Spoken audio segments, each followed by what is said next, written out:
Situé à Brielle-sur-Barse, ce gîte a ouvert ses portes en avril 2009. Il a une capacité de 6 personnes et il s'adresse à tout le monde, mais on voit très bien que c'est quand même des gens qui sont sensibilisés par la campagne, par l'écologie, qui veulent découvrir ce qu'est un écogîte. En effet, il s'agit d'un gîte écologique dans son usage au quotidien, mais également dès sa construction.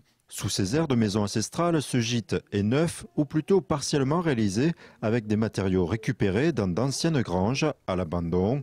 Cette éco-construction a été assemblée par les mains du fils de Jocelyne. Vous avez donc le bois, vous avez le chanvre, le béton de chanvre et l'enduit, c'est de la chaux et du sable qui a été tout pris localement. Elle est faite que de produits naturels.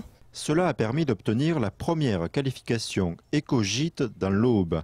Le propriétaire a même dépassé les prérequis en intégrant des plantes pour épurer les eaux usées et en choisissant des toilettes sèches qui nécessitent l'usage de sciures de bois. Et donc les sciures qui viennent de la scierie Striponnier à Rumilly-les-Vaudes.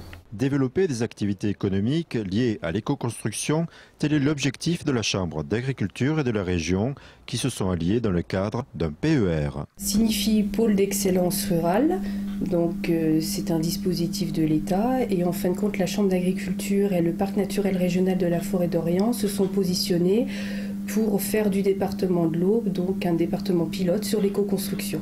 À la Chambre d'agriculture, la mission d'Anne Roncin l'amène à rentrer en contact avec les porteurs de projets d'éco-gîtes. Moi j'accompagne les porteurs de projets donc, pour leur expliquer le contenu du cahier des charges donc, et les grandes lignes pour pouvoir être qualifiés éco-gîtes. Sur l'isolation, donc l'utilisation de matériaux sains comme on va dire la laine de bois ou le béton de chanvre, enfin, au choix du porteur de projet.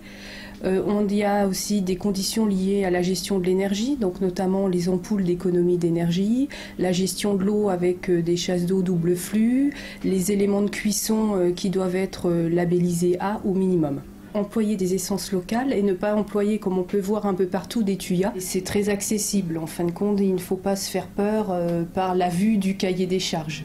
D'après Anne, la clé de la réussite réside dans un réel engouement du porteur de projet pour l'écologie.